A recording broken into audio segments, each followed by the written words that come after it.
Ladies and gentlemen, boys and girls, and all you beautiful people, which includes every single person tuned in live today, welcome back to Day 9 Learns Dota, where I'm Day 9, I'm going to learn Dota with Kevin! Hey, Hello. Kevin. How's it going? Pretty good. Just got back from Kiev, so I'm a little 2 days fresh at home. But I slept 10 hours the last 2 days, so I am in a great mood. Oh, that is fantastic news. Dude, I watched almost all of the Kiev Major. That event I don't know was how. great. I couldn't even do that, and I was there. Yeah, well, I was staying up till like 3 or 4 in the morning and then getting up at 9. So I watched a lot of Dota, man. That's what I did as well, actually. Yeah, just on EU time. Yeah, man. Dude, okay, so I'm curious about your feelings about the Major. Yeah. The games and all that good jazz. Give us a story. The games are really good. They did a new format, at least for Dota. They did Swiss format, I believe, which is like fully Swiss. I think sometimes they do variations, but Yeah. it was basically you play like a group, and whichever team wins the first round goes 1-0, and then you play the other 1-0 team. So it like basically forces you to play teams that are around your caliber, assuming that the seeding was correct. Which produced it made the group stage really fun to watch, I felt like, and more enjoyable than just the typical like you play every team once and whoever has the best score, you know. So I thought the format was really cool, and then it seeded into single and best of threes, which provided some really interesting upsets, and there's just a lot of really good storylines. The spoiler alert, the tournament winners was OG again, so that's their 4th major win. Yeah. But they haven't won a TI yet, so they're shit. So of course, it's just an exaggeration there. So they can always beat the teams that go to majors. There's only one team that has won a major other than OG, basically. And that was Team Secret. So it was pretty crazy storyline. That lost to SG in the round of 16 with, man, I gotta say, the Lena on SG. I watched a lot of those games, man. I've been buying the Daedalus. It is sick. Yeah, I was hoping you were watching that game. And their carry player is actually freaking insane. Like their team is so good. Which is the carry player? What's his name? I think his name's HFN, I believe. I'm pretty I mean, sure. I was completely unfamiliar with SG in that tournament, which I think was part of what made him so awesome to watch. It's just like... and a lot of those guys are really old too. They've been playing Dota forever. I saw Malk tweet. He's like he used to be a former player, but he said he stole a strat from King RD, which was their support player, in 2009. That's awesome. And they just now had their first big tournament appearance and performance. That's just insane. Dude, that's dope. Yeah. So old school stuff. So yeah, Kiev was pretty fun. Just got back. Wrote this a little bit fast, but I think this is gonna be the most important lesson that we've done yet. I'm not even kidding.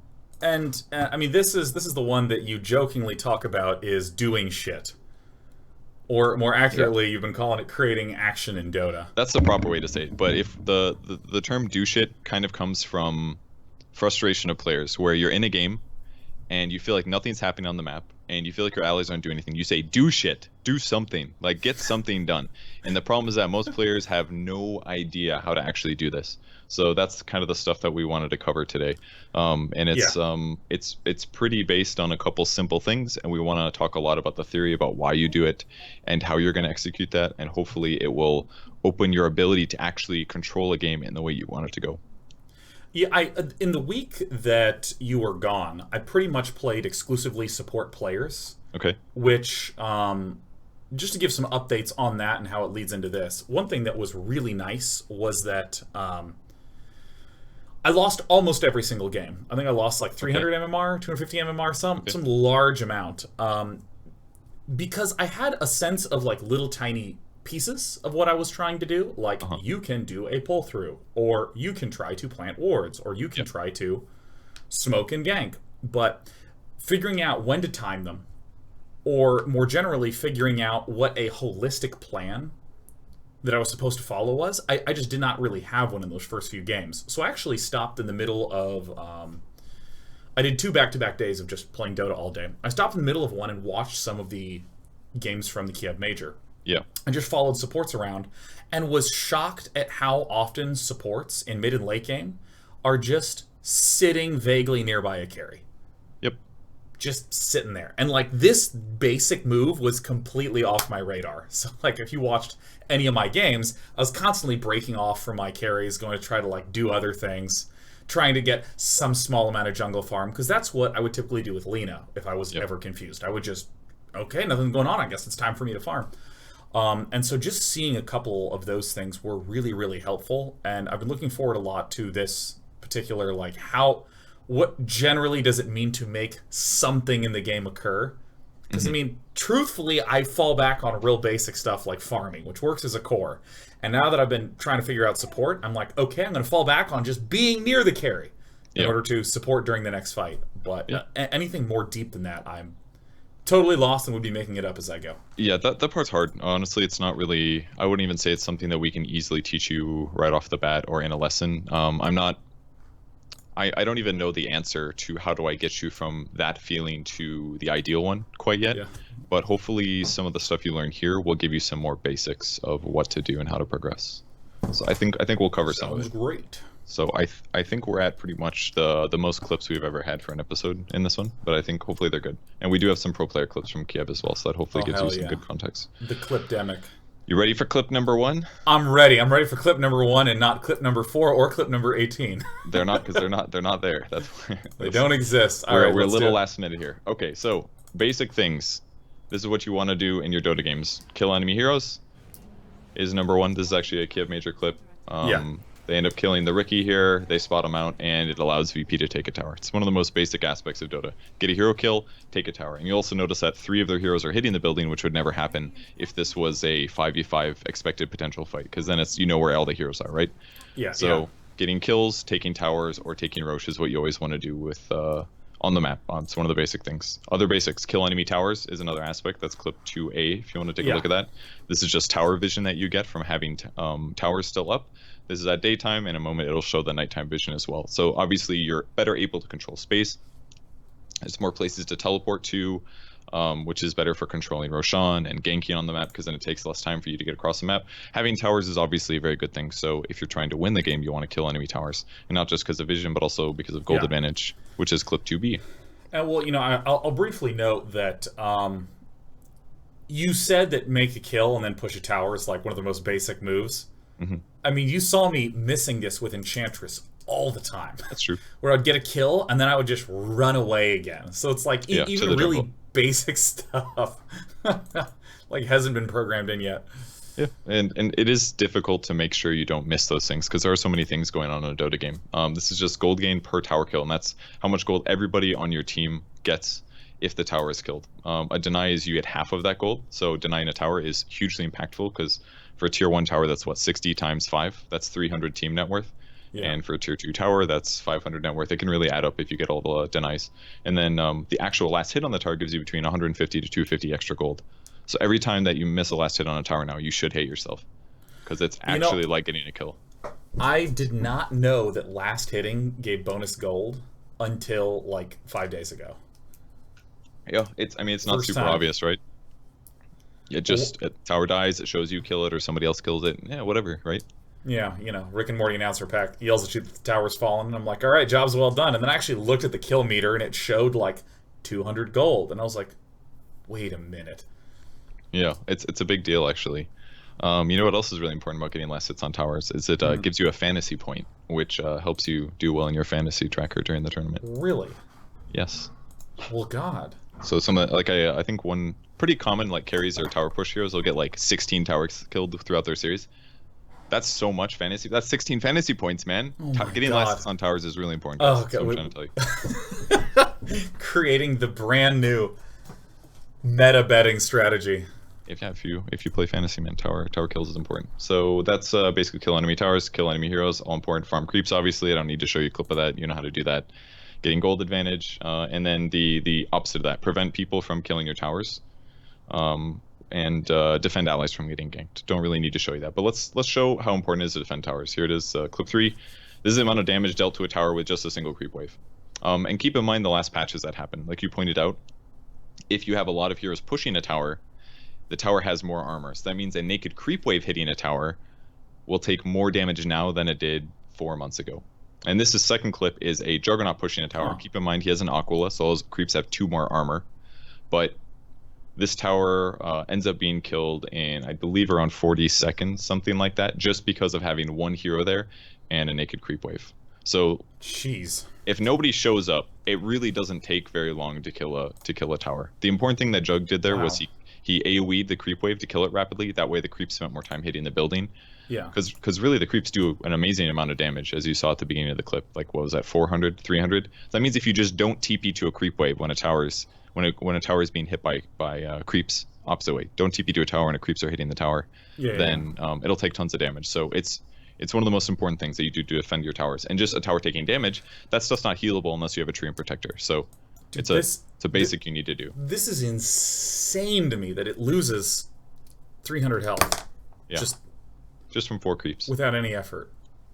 Yep. That doesn't take very much. Ridiculously large. Holy shit. And obviously the easiest way to prevent this is just to be there. If you're a melee hero, you let the creeps attack you and they spend time chasing you in a circle, for example, is one good way to deal with it. Or you could just nuke them and AoE them down. So defending your towers is mostly about getting those last hits. And I'm sure as a player, you look at those creeps hitting in the tower and you just want to TP there, right?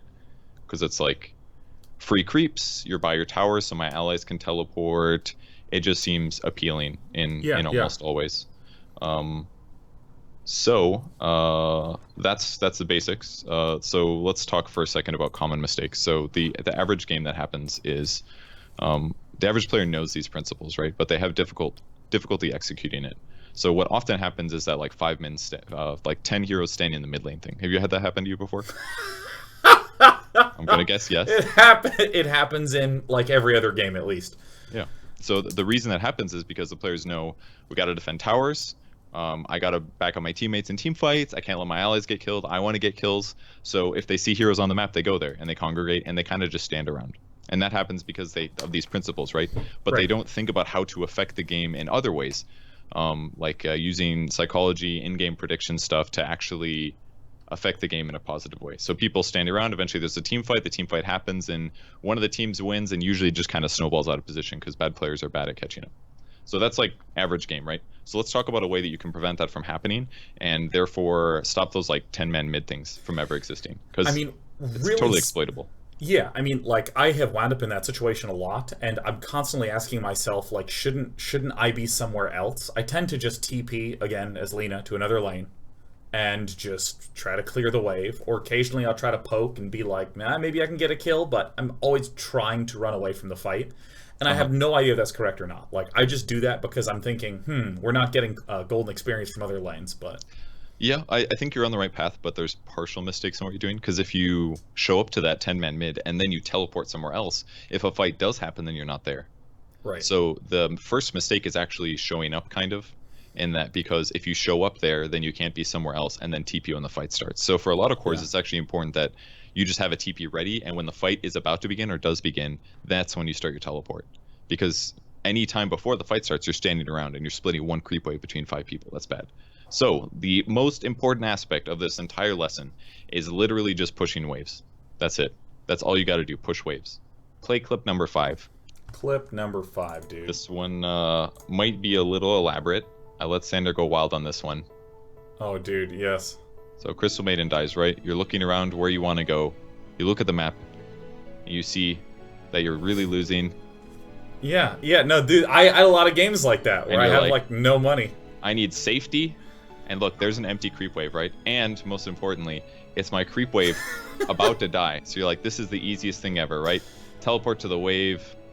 Your last hits. You're in your happy place now. Yeah. Oh my God, Sanders production. Look at that, using the ult that you never wind up using anyways for the creep wave. Oh exactly, yeah. Right. So everybody wants to teleport to waves that are undefended. We already saw how much towers take if creeps are hitting them. So everybody's going to want to TP. So just basically by pushing a wave and creeps arriving at a tower, things like that are going to happen in every single game. Every player is going to be like, hey, my tower's dying. I don't want to let my tower die, so I need to defend it. They'll teleport there. They'll walk there. They'll go there. And as a result, they're there, and they're not doing something else.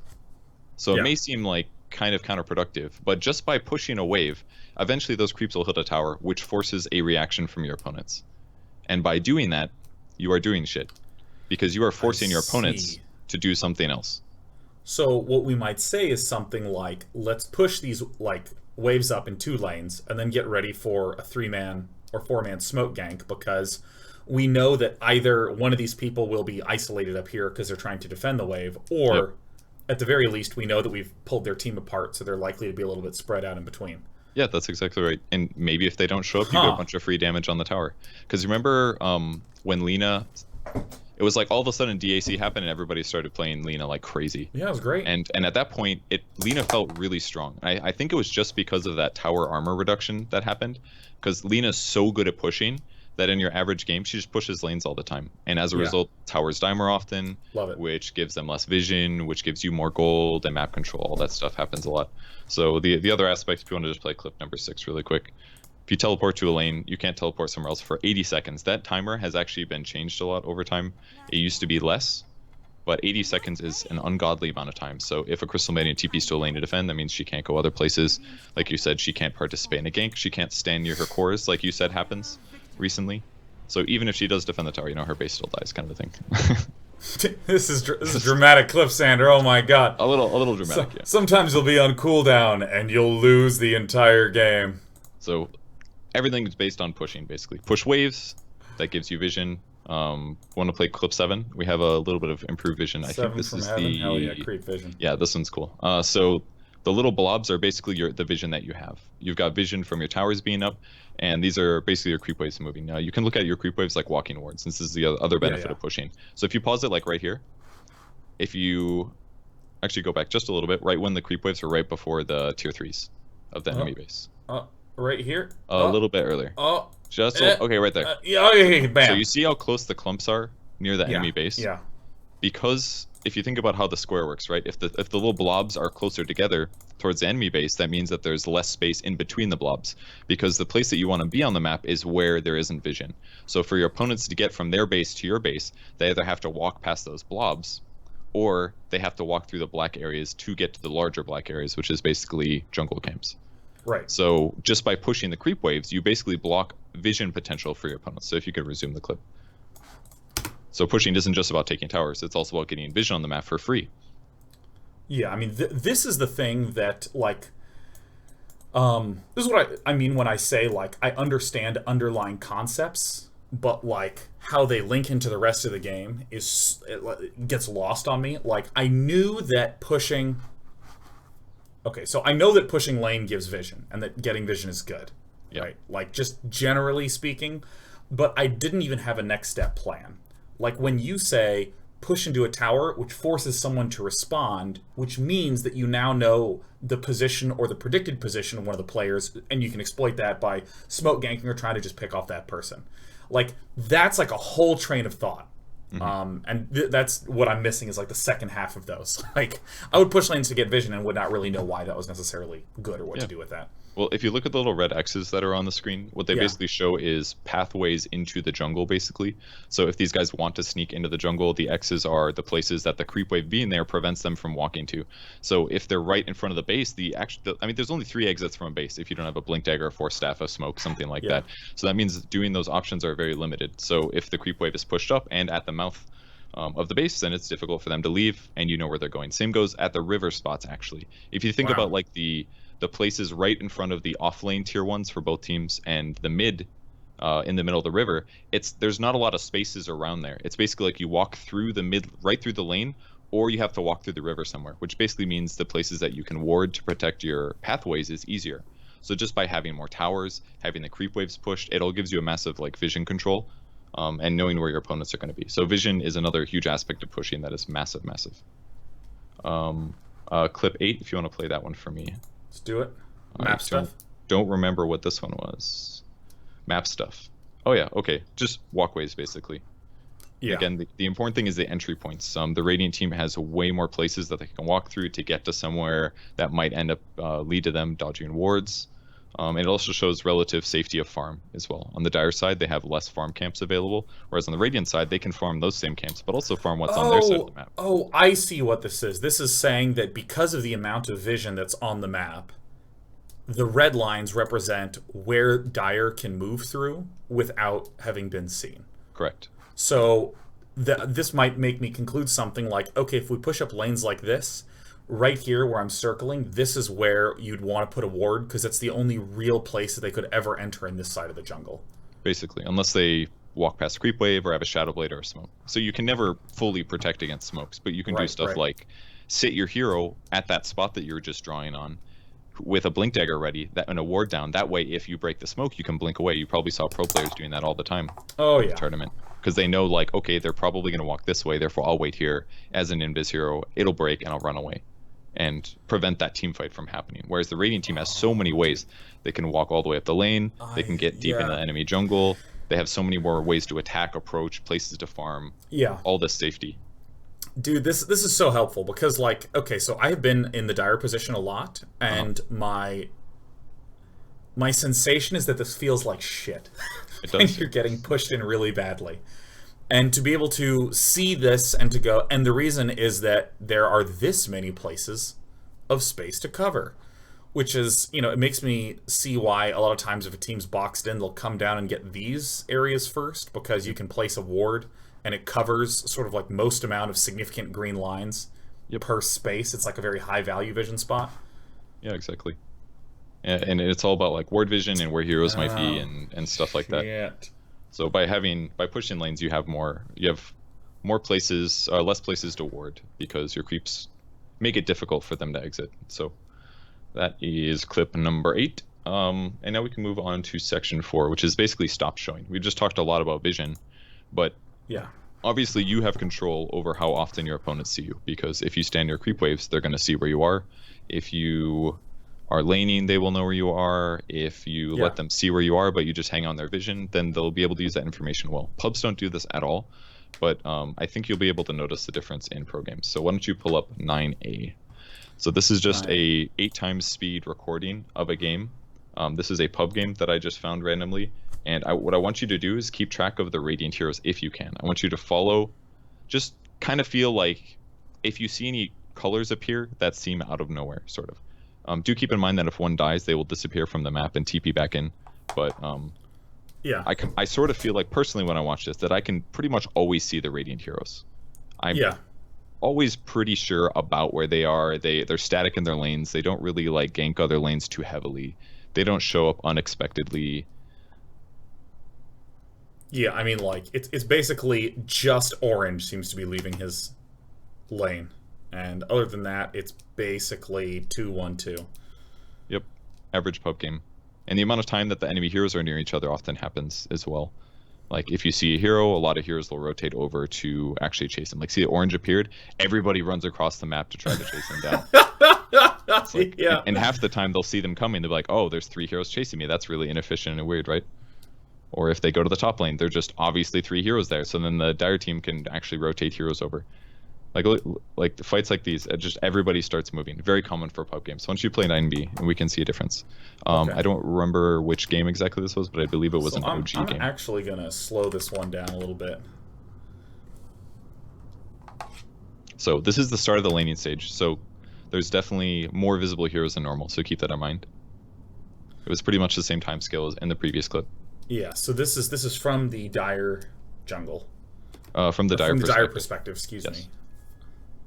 So it's probably, 2 minutes in, still walking courier, so not that unexpected to see a lot of hero spotting. But one thing you'll notice is that a lot of the supports, which I believe is the blue and orange and purple, I think, you usually only see them due to wards. Like right now you can see purple, but he's near the enemy secret shop. He basically left, he disappeared from the bot lane, all of a sudden he shows up top, but that's only due to a ward.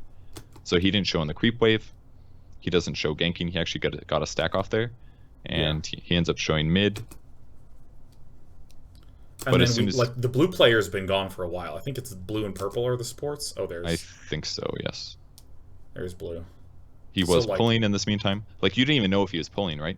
Green found that out by moving over, but you had no idea where blue was in the meantime. He could have been setting up a gank with purple. He could have been ready to kill top, but instead he's just pulling. Green finds that out. There's blue. Everything's fine. So, again, they're only seeing this because of the ward that's in. Correct. Which is one of the big reasons to ward the mid lane. So purple looked like he was ganking mid. He's also invis. Oh, he's actually bottom. And did you see how he just shows up randomly? You can also see green dies because he just respawned. That was a kill. It looked like purple was going to the mid lane. 15 seconds later, he shows up bottom and gets a kill. Jeez. And I don't know if you can tell, but I felt like watching these was really revealed like how little they show when necessary. Like you pretty much always see the mid and the carry of the Radiant team, but at least the supports in the off lane, it's a little unpredictable, and it's not always obvious. I am amazed at how little they are showing. That is like insane. And look at the amount of seconds that they show. Like you'll see the mid on Radiant pop up for just like 10 seconds, and then he's gone again. Which means that your window for even ganking them is that short now. Because you know that when he does show up, he's only going to be there to nuke the wave once and run away.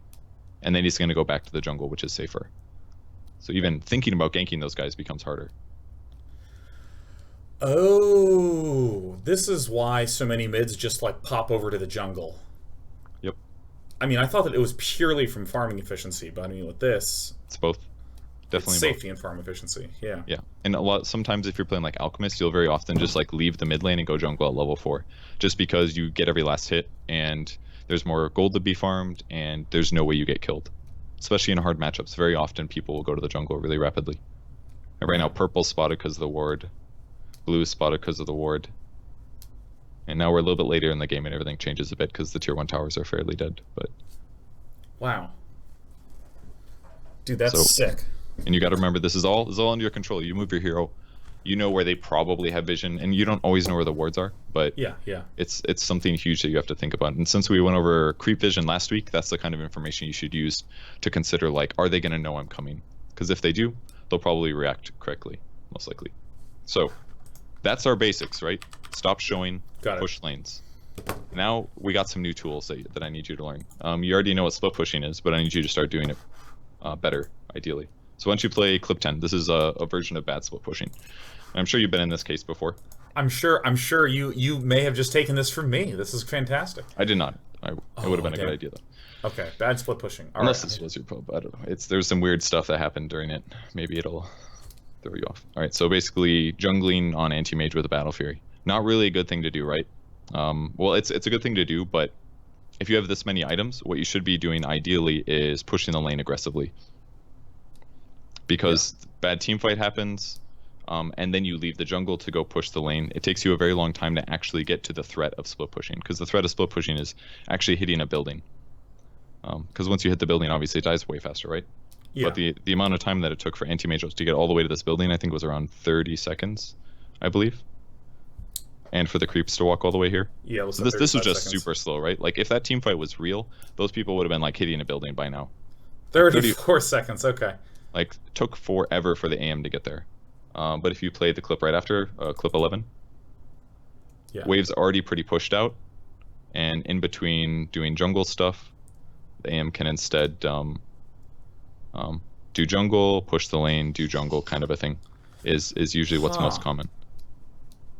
And just by doing this, you're spending less time in the lane. They only see you for a couple seconds, and then as soon as a team fight happens and it looks like it's going really bad for your team, the best thing for you to do is instantly go back to the lane and start split pushing. Obviously that tower is like mostly dead already, but if the clip was a little bit more accurate, that tower would have been full HP maybe. You start hitting the building, and then it forces your opponents to make a decision. Do they want to win the team? Do they want to take their one team fight and push a tower, or are they going to have to send at least one hero back to deal with you taking their tower for free? So in other words, split pushing is about being already in the position, having the wave prepared to allow you to split push. Because a split push is effectively dealing damage to a building, and I shouldn't think of it any other way. Yeah, basically. It's trading tower damage when your team is not in a position to trade towers because your team just lost a team fight. Because you're just anti-mage by yourself. Your 4 allies just died, but the anti-mage in that clip still gets a tower kill because they were out of position. So pushing waves is not just about vision, not just about ganking, it's also about allowing yourself to take those trades. So that's usually how anti-mages play. They just spend a lot of time pushing out waves. They'll cut creep waves. That way, no matter what, if you try to group up as 5 and push another tower, he's going to take towers just as fast as you because he kills creep waves really fast, because he can move around really rapidly, and because he can just hit buildings and do a good amount of damage. Vlad's helps as well for that. For creep arm. Let me make sure I'm understanding this, because like I think of Monkey King as like the shitty final boss. Like he's just like, all right, I'm gonna farm for a long time. I want some 25. Let's fight. And certainly that's important because he's very item dependent. But making sure that he is farming in a way that can contribute to the present tense outcomes of the game is what makes him especially effective there. Kind of. It's not really... like, what you're saying is definitely what you should do in a Dota game, but I wouldn't say it matches to Monkey King super well. Is the only thing I'd say. Did I say Monkey King? You said Monkey King. Did you mean Anti-Mage? I'm sorry, I meant anti-mage. Someone in chat was laughing about the combo that had Monkey King and the Sand King ultimate, and I looked over and saw that, and I guess I must have just said Monkey Okay. King. Okay. Let me rephrase that. Anti-mage is very item dependent, and since you want to be farming with them anyways, you need to ask what is the best way to get the farm while also helping your team present tense, and that's why this entire split pushing and being forward in the jungle is important. And that is why most pub players are awful at anti-mage, because they get their Battle Fury, and then they just farm jungle camps for 20 minutes. Yeah. Which means that if a team fight happens, anti-mage is like, that sucks, guess I'll keep farming. If he's split pushing and a bad team fight happens, it doesn't matter as much because he's also trading towers, which further makes it easier to split push and easier to split push and easier. And at some point, he could just take a Rax in the meantime when his team's taking a fight. And that's what starts making heroes like anti-mage a lot better, certainly. So you got it perfectly. So that is split pushing, basically. That's one of your basics that I need you to do in the future. Jesus, and that's so oh my god! I did not even know that that's what split pushing is. And I mean, it's like such a simple evaluative thing. Like, if you're not hitting the building quickly when your team's in trouble, you have already fucked up. Yeah, basically. You just can't stagnate to relying on the jungle, pretty much. So clip number 12. Is this 12? Stay around for the gank. Yeah, sure. Let's play. Let's see what happens. This is pretty much the same situation. You can easily split push on Lina. She's very effective at this. But this is more like aggressive farming than it is so much so split pushing. So push lane, hit up the jungle creeps in the meantime. Make sure that the creep wave doesn't spot you because you don't want it to see you there, because then your opponents will know you're there. Lina makes some mistakes here. Like, she shouldn't have ran with the creep wave. She probably should have farmed the small camp, for example, rather than going all the way here. But you're basically always in this position. That way, if somebody does end up teleporting, there's a very low amount of time that it takes for you to execute the kill. Because this PA has only been here for maybe 10 seconds. And as a result, the Lina's close by when the fight actually happens. Right. So obviously a very set up clip. But the important thing is that she's nearby. She's farming camps that she can farm. Yeah. And her reaction time is now very low. Because if you remember the gank speed that happens in pro games, it happens instantly. And they kill you almost instantly. And if they are in late game, they don't take a lot of time to farm creep waves. They're pretty much like, hit the creep wave, and they're gone. Because they know that it opens up a bigger window for them to kill you. So bad players, if that PA was a really bad player, and let's say the Lina didn't exist in that game, he would kill the creep wave in front of his tower, then he would walk with the creep wave, kill the next creep wave, then he'd walk with his creep wave, kill the next creep wave, and then he's pretty much in front of his enemy's tier 1. But by following the creep wave the whole time, that gives your opponents like 40 seconds where they know where the PA is and where the PA is gonna be, which gives you this 40-second window to kill the hero. So the longer you spend in expected positioning, it's great. Gives your opponents more time to set up. And if the Lina or whatever ganking hero is just farming the enemy jungle like that and there's no wards, every time that somebody teleports to a push wave, you should fucking kill that guy if you can. Every single time. So if you're playing Lina or Slark or whoever, that's exactly what you should be doing in your games. And that's you split pushing. That's allowing you to split push if your team takes a bad fight. That's allowing you to get kills. And it's allowing you to do it, not sit on your side of the map hitting jungle creeps being like, I don't know what to do right now. Nothing's happening. It's not my fault. And you can only do that if you're ahead and if you have like a ganking hero and maybe you don't have the items. Like, it depends on your hero, obviously, but at the least, pushing lanes out is the easiest way to like collect farm while affecting the map. So when you think about heroes that you play, it's really important that you have an AoE in most cases, because there's actually some heroes that just can't push waves because they don't have AoE, and like it removes a lot of these tools from the game. Like Which is why Maelstrom is so important on a lot of heroes, just so there's some way to wave clear quickly. Exactly, and it just fits with more heroes than like a Battle Fury can sometimes. So that was clip 12. Play clip number 13. It's not super specific, but it's just like a heat map for farm. Obviously the camps in the middle, or the areas in the middle, are a little bit more dangerous. Then your tier 1s disappear, and then there's even more red on the map. So it's scary to farm. Blurry. So this one is this one kind of shows, like, if you're playing anti-mage, for example, and they don't have any stuns on their team, it's better that you farm the yellow and red camps rather than the green camps, because if your allies are behind, or they need to catch up in levels, then it's better that they take the camps that are easier by far. Whereas anti-mage should be split pushing, taking aggressive farm, things like that. So even if you're carry, it's important that sometimes you do farm in the right places rather than take all the easy farm. Because if you're playing like, don't know what's a good example. Nature's Prophet, and you ulti every single second your ulti's off cooldown. Yeah. And you push all the lanes, and then you take all the easy farm. Your team's running around like, I have no items. And that's just because you're always pushing lanes and taking all the easy farm, basically. Yeah, that is the funniest thing to play in pub matches with Nature's Prophets who just do nothing but throw the R out. Yeah. Because, I mean, for me, I watched one video and saw a pro only ever use it in team fights, and I just thought, oh, I guess you only ever use this in team fights. And that's basically why, because it would take all the easy farm, it'd push all the waves, and which is kind of good, but it also makes it harder for your allies to collect some items. Yeah, I mean, Nature's Prophet is great if you do want to make the game all about you, though. Yeah, he's really good for that.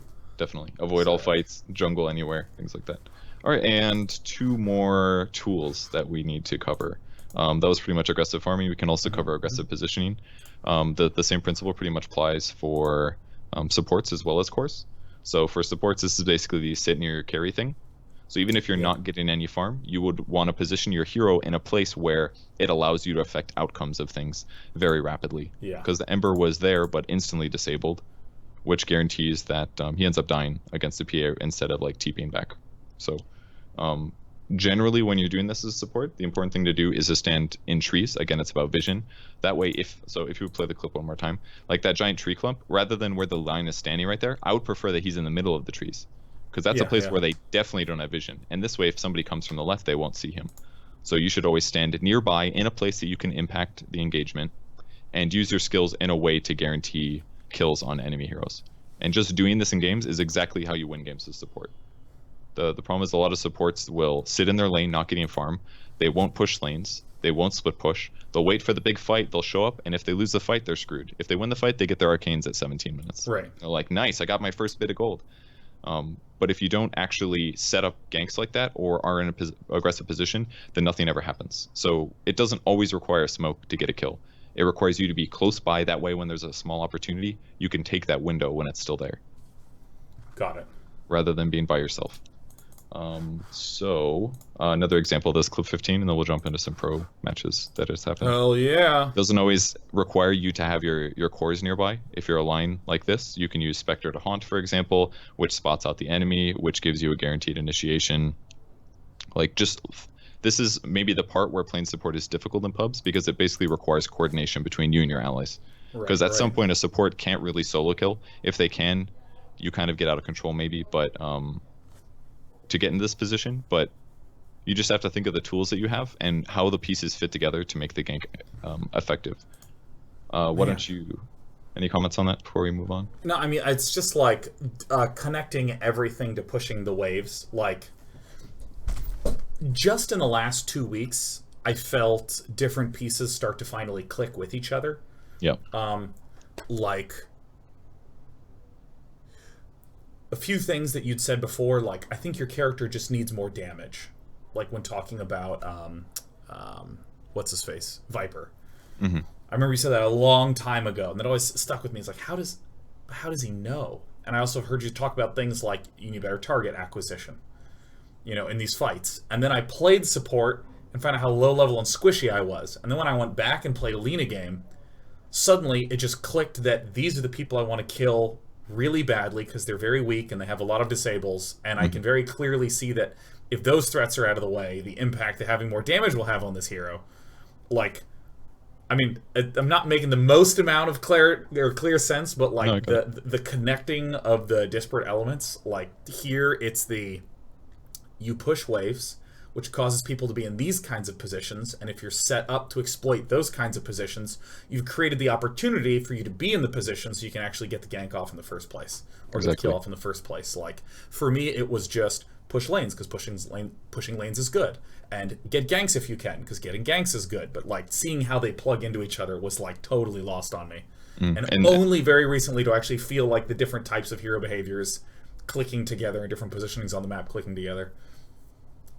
Just and 600 hours. And that's why it's so important too, because you'll get kills like that, and then it allows you to take a tower or take a position or take a Roche or get these like actual Dota advantages. Because at some point you play enough Dota where your opponents don't do really dumb shit, where they just run into you and die.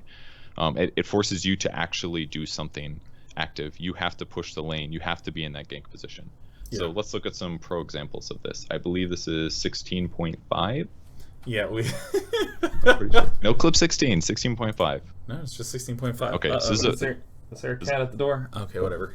Okay, so this is a game from Kiev. This was OG versus EG game 2, and we're spectating the Axe and the Timber. So if you want to pause right here, take a look at the map and think about what they're doing. Slow this thing down a little bit. So they have a dead TA for 78 seconds. So what do you think they're doing on the map here with their 2 heroes? With just the green and brown hero, with just Axe and Timber. Axe and Timber, yep. Well, they're pushing this wave, but Axe is up here in this jungle, so he's hidden. And Timber's like semi-hidden. He's like not pushed all the way up with the wave. So if there's a question, what are they trying to do? Well, they can possibly get a pick off here if someone comes down, but at the very least they're pushing, so they can maybe hook up and push back like this-ish? Yeah. I don't know. Possibly, because their opponents have a dead hero as well, so the EG might end up taking a gank, or they might TP somebody to the safe lane to push that wave out, because it's threatened right now. Because now if EG basically wants to form and push towards the middle, then OG is in position to trade towers. They're basically ready to split push right now. Yeah. Because they can instantly kill the creep wave, and then they can start hitting the tier 3s. Oh, that's right. So being in position for the split push is the sort of thing that I whiff on a lot. Like, I think of this as get a pick off, and now that I've pushed this, I can push elsewhere. But being able to now look for the opportunity to say, okay, if they start doing stuff up at the top, I want to jam this lane as hard as I can. And that can work as well. But if these guys just run to the lane and instantly start pushing it, oftentimes what will happen is nobody will go. Or maybe if they were thinking about going, they'll show up and you'll show up at the same time pushing the wave. So sometimes what you want to do is linger a little, not quite initiate instantly. So once you press play, we can see how some of this develops. Okay. Because between an Axe and a Timber, they have tons of damage potential. They're probably thinking about killing like Rubik, maybe Io if they show up. Io won't show up obviously because Io is always tethered to somebody, but maybe Rubik would go bottom. So they're kind of thinking about going on bottom, but they're not 100% sure. And both are hidden at this point, so they're thinking maybe I just hide and we wait. Because really, where else would they go right now, right? Like they could, I think the Timber might have boots of travel. He could maybe go top to try to push it out or something, but it's probably not worth it for them to leave the lane yet. So they were just going to hide in the trees to see if somebody eventually showed up. And then the fact that they see Roshan means that they can just hop into action and begin pushing quickly. Yeah, because now they know that EG is going to be doing something. So basically they've instantly split pushed right now. Now they've got creeps on the tower, which means that somebody from EG might want a TP. And look, they did get a teleport out of it. Sumail ends up TPing on Death Prophet to ensure that the tower doesn't take any more damage. And in the meantime, S4 is farming aggressively to guarantee that he's still getting gold in a place where his teammates, who are maybe more vulnerable, aren't going to be farming. So he's farmed in an aggressive position. He's still kind of waiting around in case he needs to. Where was S4 farming aggressively? Is he... Basically the last like 30 seconds. No, S4 is the Axe. Oh, I'm sorry. For some reason, I just glanced and thought that this was Zai. I don't know why on earth I thought that was Zai. That's okay. Kills the camp twice. Farms over here. In the meantime, assuming there's no EG awards over here, they don't know he's in this location. Right. So he's just playing safe. Sometimes goes and hides in trees just in case. And he's basically looking at the map and trying to think where the EG players might be, checking what their items are, and trying to see if he should react. Look at his position right now. So he wants to hook up into those trees that will allow him to hide behind them, but he can't do that because the creeps would spot him. So instead he's going to have to wait back here. And let's see how he reacts to this. Sees that he's mid. His opponents have an Aegis and a Cheese, so they're likely to go high ground, by the way. Okay, so then he sees yellow and green, so he sees the Death Prophet and the Slark up at the top. So replay that again. So his opponents just got Aegis at that moment, which means they're probably going to try to go high ground because it's a 5v5 and it's a team fight advantage. Right. And he doesn't want to show in the creep wave just yet, because then his opponents would know that he's there longer. So because they're going to go high ground, the best thing he could do is split push. But he also doesn't want to split push with an Axe. It's probably better to just cut the creep wave and then go back. So to do it, he does it in the fastest way possible, which is call and then instantly TP, because the creeps will still attack him and the creep wave will die. Yeah. So the amount of time that he was actually visible on the map there was like 5 seconds. Oh, this whole time. Damn. Like, if EG didn't have a ward, they actually never knew where S4 was during this whole time period, this whole clip of 2 minutes. They had no idea. And he was still getting a farm, Holy shit. still being available, and still able to split push if needed. God, that makes an absolute shitload of sense. Now that I know we're looking at S4 and not Zai, it makes a shitload of sense. And if there was a hero down there, 100% they kill him. If Rubik shows up, they kill him, and as a result, OG could get more map control.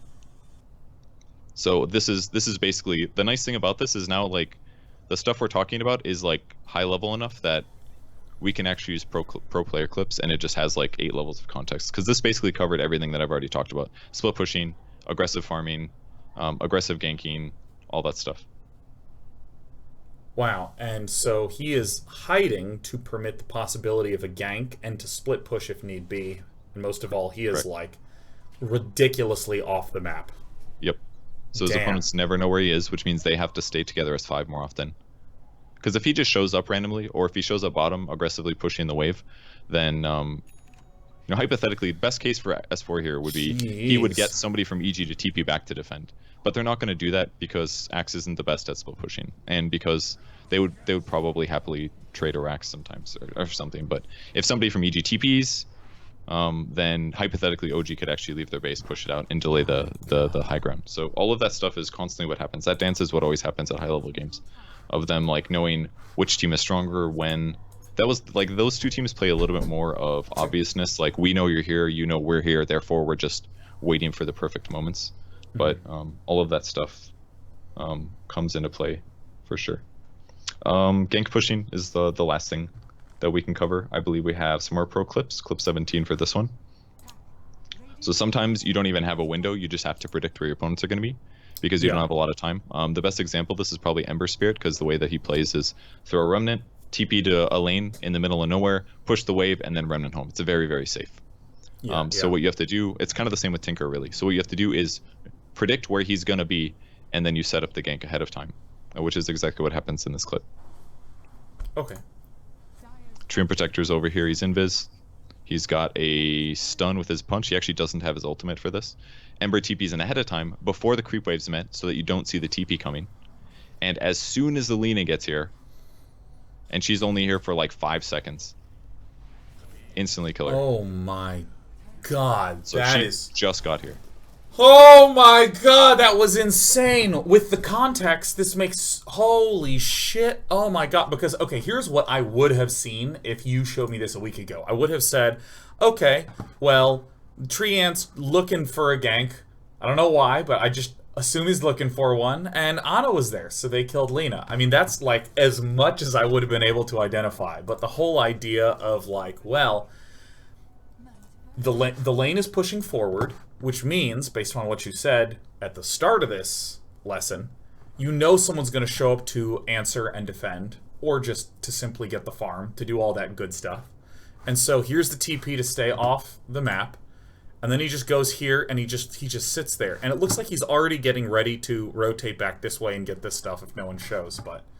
Exactly. Which he probably would. Lina nukes it out. Crazy part is she gets all the last hits. If she didn't attack that catapult, she possibly would have lived. Like, that's how small that kill opportunity was. If she just Dragon Slaved the wave and ran back, I don't think she dies there, unless Treant gets his ulti off.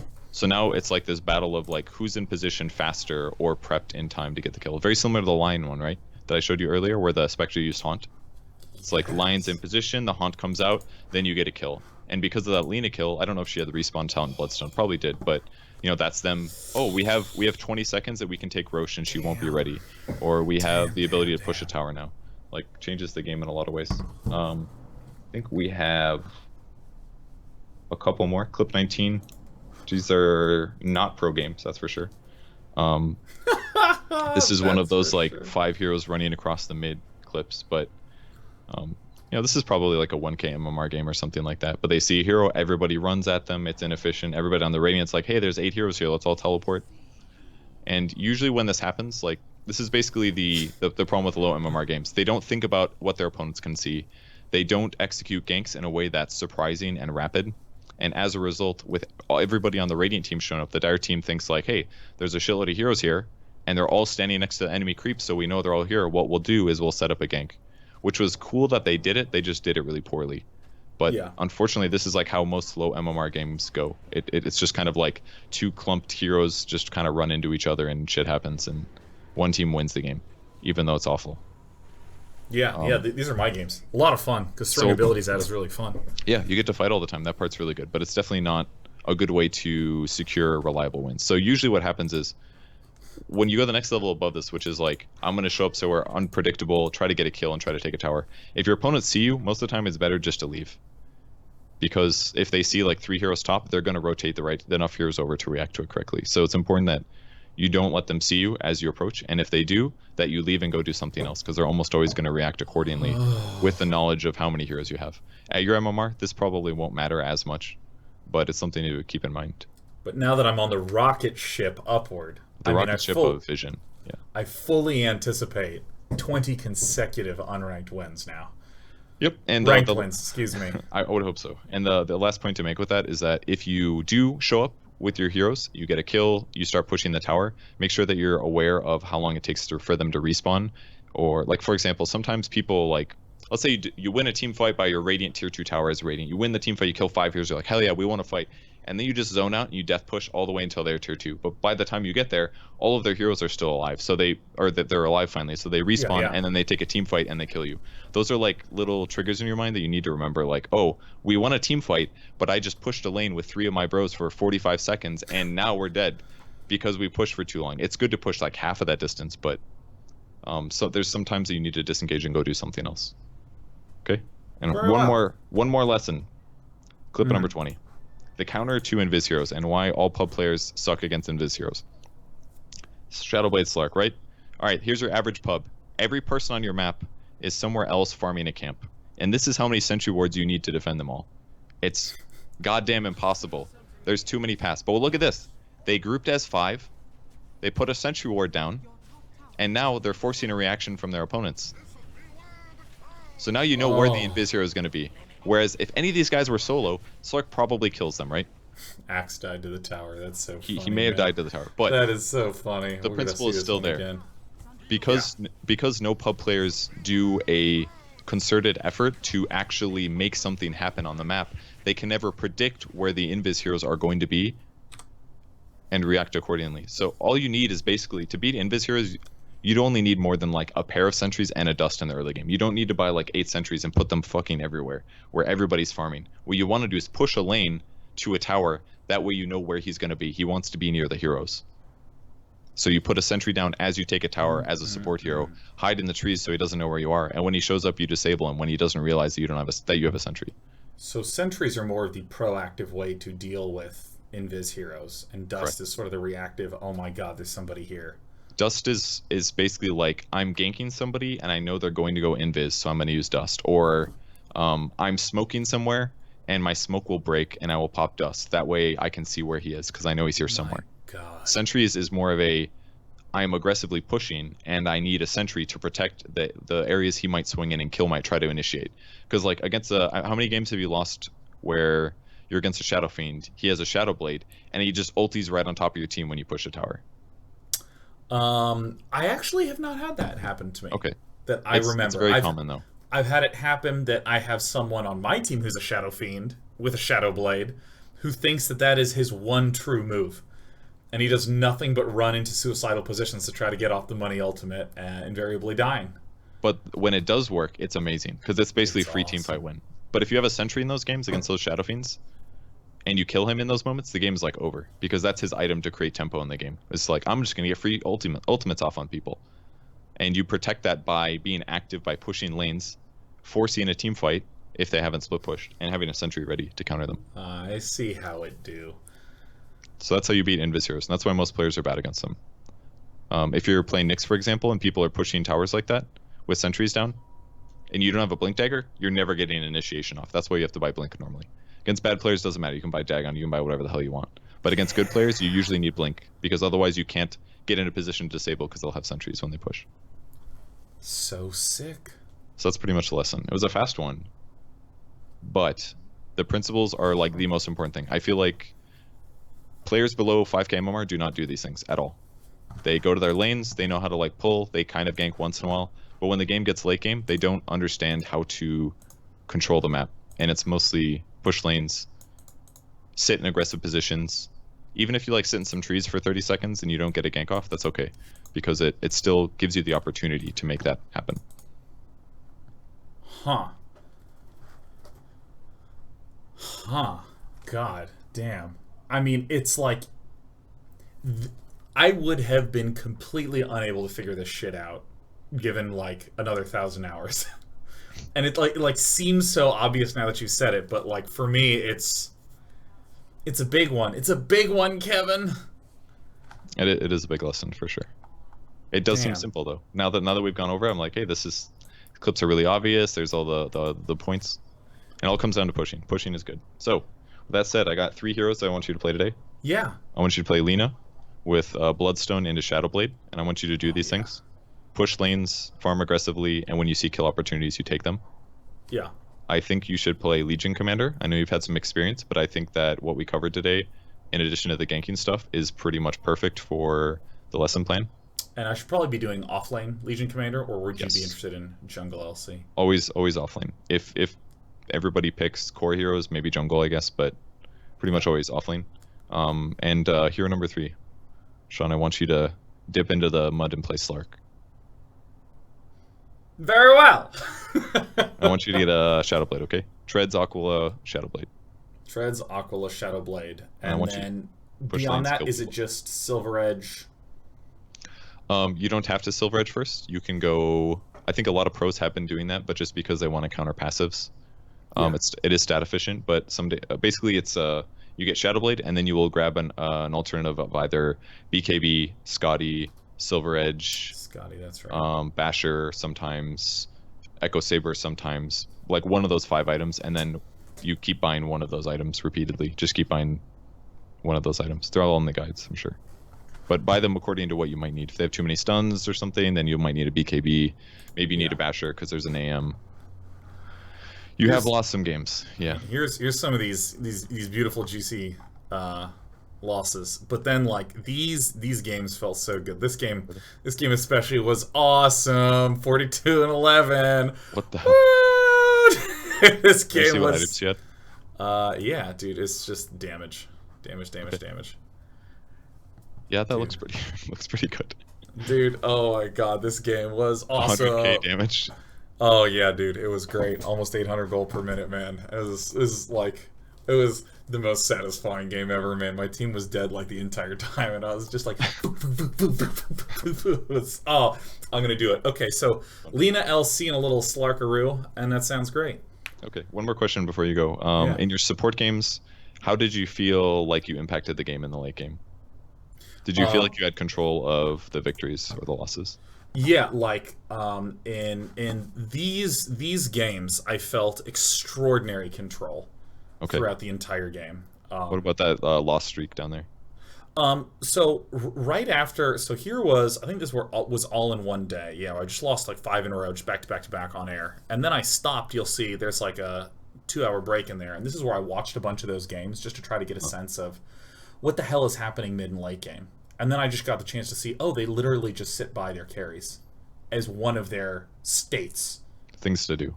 Yeah, it's like because I was assembling my little buffet of decisions as like, do I want to jungle, or do I want to smoke and look for a gank? That's about it. Or do I want to do ward stuff? Like, these are my 3 things, and like it never occurred to me at all that I could just sit by the carry. And these games, it felt like there was so much more shit to do, which was really interesting and cool experience. So in terms of you reacting in that way, it's good sometimes, but imagine if your opponents just never ganked, in which case you would just be standing around, which is still bad. Right. So I would say you probably won those games because you did stand near your course, and it's an easier way for something to happen for you to be there in time. But if you needed to do proactive things against players that are good at not getting killed in lazy ways by lazy ganks, then you probably would have still lost those games, I assume. So the stuff you learned today is something that you may need like 800 MMR later, 1000 MMR later, but there will certainly be games where you feel like you have to rely on your carries to win the game for you. And if that's the case, you're probably not doing your support job right. So we won't cover that much today, but yeah, I think that support still feels like the thing I need like far and away the most help with. being able to identify, like, I mean, how does Crystal Maiden push a wave effectively? I mean, Max Nova first. Well, I mean, there's the literal, you just use your Nova, but like, I mean, are there spots, like, what do those spots actually look like, or where do I just let it continue to push in because there's a core nearby? Like, how would I make that decision? Basically comes down to heat maps, like what feels dangerous, like how long have you been there? Are they going to know you're there? Are they in the area? Do they have Shadow Blade heroes? Or are they busy? Did you guys just win a team fight? Those kinds of things. Maybe we should do an episode on stuff like that, like feeling what's the right thing to do in the moment. I think that's where I have the biggest gap, for sure. Yeah, that's what it sounds like. Because you brought it up multiple times, and I'm feeling like we never will directly cover it. So I'll have to try to figure out a way to fit it in. Maybe soon. Yeah. All right, go play Lena and feel like a god, and then that sounds great. See if you're better at Legion Commander afterwards. Oh yeah. And for any of you who don't know what's about to happen or are tuning in for the first time ever, I'm now going to play 3 games in a row with, in order, Lena, Legion Commander, and Slark. My God, motherfucker. Oh, it's going to be awesome. I'm going to feel really dirty when I play Slark. It's going to be great.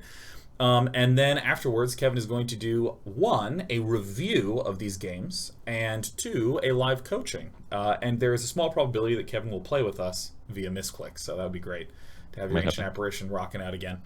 And if you're just chilling here watching a Day 9 TV, we'll be hosting Purge, so literally just take your hands off your mouse and keyboard and enjoy the Schleieroniing. And of course, thanks to our sponsor, Gamer Sensei, a website you can go to in order to find top-level coaches from the games you play. There's a link right down there underneath if you're watching on twitch.tv/day9tv that you can click upon, and there is a discount code there for you to sign up with so you can get $10 off your first coaching. And most of the coaching is $10 to $25 anyways, so it's a good deal. Oh, it's great. It's being pasted in chat. That's fantastic. Thank you.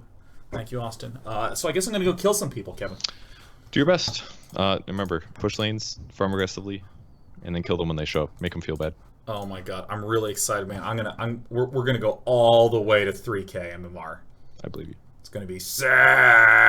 Oh, all right. We'll be right back, ladies and gents.